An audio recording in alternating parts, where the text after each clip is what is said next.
जय हिंद दोस्तों। मंगलवार को आखिरकार रथ यात्रा के लिए बने रथों के पहिए खींचे जाएंगे। लगभग 3 महीनों से चल रही उधेड़-बुन की स्थिति अब साफ हो गई है।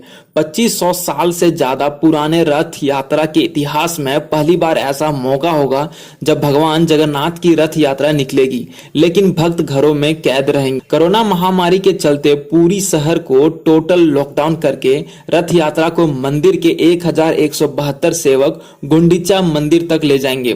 2.5 किलोमीटर की इस यात्रा के लिए मंदिर समिति को दिल्ली तक का सफर पूरा करना पड़ा।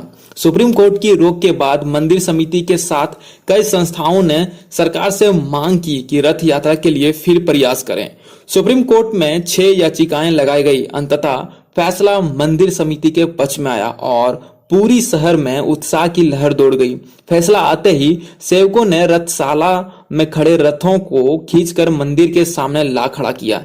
मंगलवार को रथ यात्रा पुरी पर भगवान जगन्नाथ अपने भाई बलभद्र और बहन सुभद्रा के साथ अपनी मौसी के घर मुख्य मंदिर से 2.5 किलोमीटर दूर गुंडीचा मंदिर जाएंगे।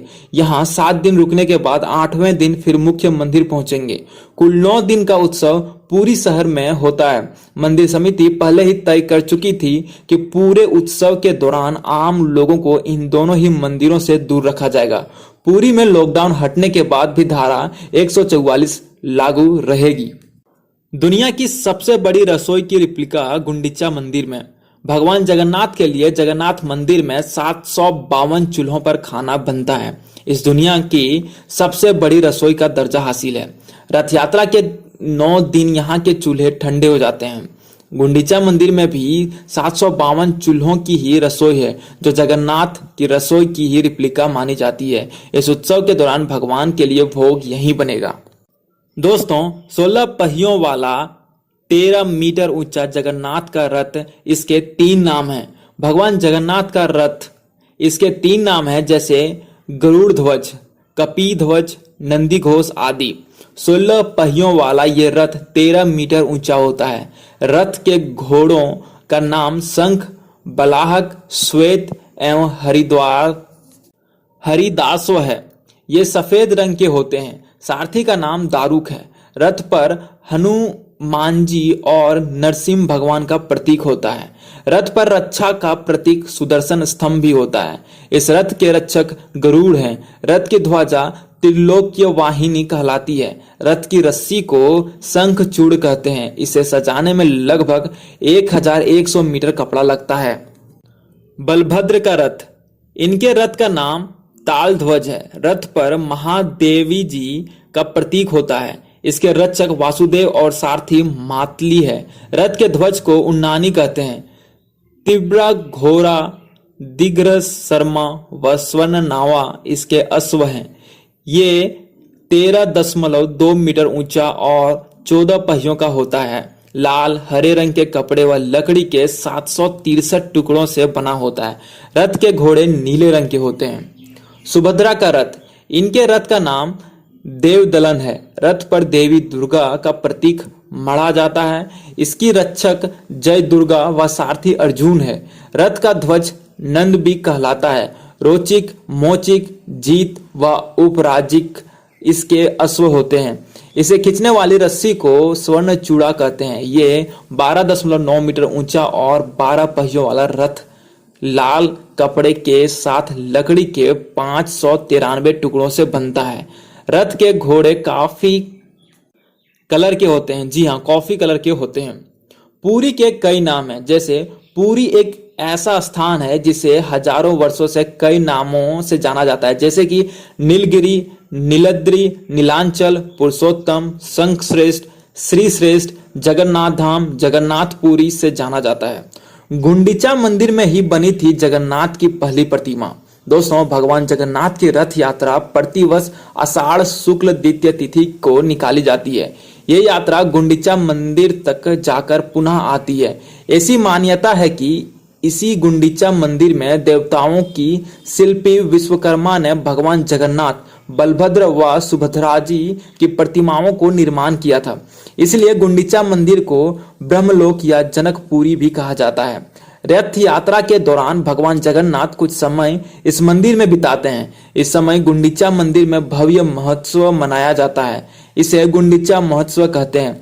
गुंडीचा मंडप में रथ पर बैठक दक्षिण दिशा की ओर आते हुए श्री कृष्ण, बलभद्र और सुभद्रा जी के जो दर्शन करता है वो मोक्ष के भागी होते हैं। दोस्तों, रथ यात्रा की कहानी जो मालव के राजा को पहली बार दिए थे दर्शन। जी हाँ दोस्तों, पुरी में भगवान जगन्नाथ की रथ यात्रा निकालने की परंपरा काफी पुरानी है। इस रथ यात्रा से जुड़ी कई किंवदंतियां भी प्रचलित है। उसी के अनुसार भगवान जगन्नाथ की रथ यात्रा निकालने की परंपरा राजा इंद्रधूम ने प्रारंभ की थी। ये कथा संक्षेप में इसी प्रकार है जैसे कि कलयुग के प्रारंभिक काल में मालव देश पर राजा इंद्रधूम का शासन था। वह भगवान जगन्नाथ का भक्त था। एक दिन इंद्रधूम नीलांचल पर्वत पर गया तो उसे वहां देव प्रतिमा के दर्शन नहीं हुए। निराश होकर जब वह वापस आने लगा तभी आकाशवाणी हुई कि शीघ्र ही भगवान जगन्नाथ मूर्ति के स्वरूप में पुनः धरती पर आएंगे। ये सुनकर वह खुश हुआ। एक बार जब इंद्रधूम पुरी के मंदिर तट पर टहल रहा था तभी उसे समुद्र से लकड़ी के 2 विशाल टुकड़े तैरते हुए दिखाई दिए। तब उसे आकाशवाणी की याद आई और उसने सोचा कि इसी लकड़ी से वह भगवान की मूर्ति बनवाएगा। तभी भगवान की आज्ञा से देवताओं के शिल्पी विश्वकर्मा वहां बढ़ई के रूप में आए और उन्होंने उन लकड़ियों से भगवान की मूर्ति बनाने के लिए राजा से कहा। राजा ने तुरंत हाँ कर दी। तब बढ़ई रूपी विश्वकर्मा ने यह शर्त रखी कि वह मूर्ति का निर्माण एकांत में करेंगे। यदि कोई वहां आया तो वह आधा काम छोड़कर चले जाएंगे। राजा ने शर्त मना लिया। फिर जब विश्वकर्मा के गुंडीचा नामक स्थान पर मूर्ति बनाने का काम शुरू किया तब एक दिन भूलवश राजा बढ़ई से मिलने पहुंच गए। उन्हें देखकर विश्वकर्मा वहां से अंतर्धान हो गए और भगवान जगन्नाथ, बलभद्र व सुभद्रा की मूर्ति अधूरी रह गई। तभी आकाशवाणी हुई कि भगवान इसी रूप में स्थापित होना चाहते हैं। तब राजा इंद्रधूम ने विशाल मंदिर बनवाकर तीनों मूर्तियों को वहां स्थापित कर दिया। भगवान जगन्नाथ ने ही राजा इंद्रधूम को दर्शन देकर कहा कि वे साल में एक बार अपने जन्मभूमि अवश्य जाएंगे। स्कंद पुराण के उत्कल खंड के अनुसार इंद्रधूम ने आषाढ़ शुक्ल द्वितीय को प्रभु को उनकी जन्मभूमि जाने की व्यवस्था की। तभी से यहाँ परंपरा रथ यात्रा के रूप से चली रही है।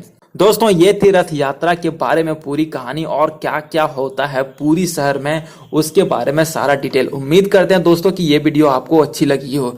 और दोस्तों, ऐसे ही वीडियोस देखने के लिए हमारे चैनल को सब्सक्राइब कीजिए और साथ में बेल आइकन दबा के नोटिफिकेशन ऑल कर लीजिए ताकि नए वीडियो की अपडेट आपको हमेशा मिलती रहे। धन्यवाद।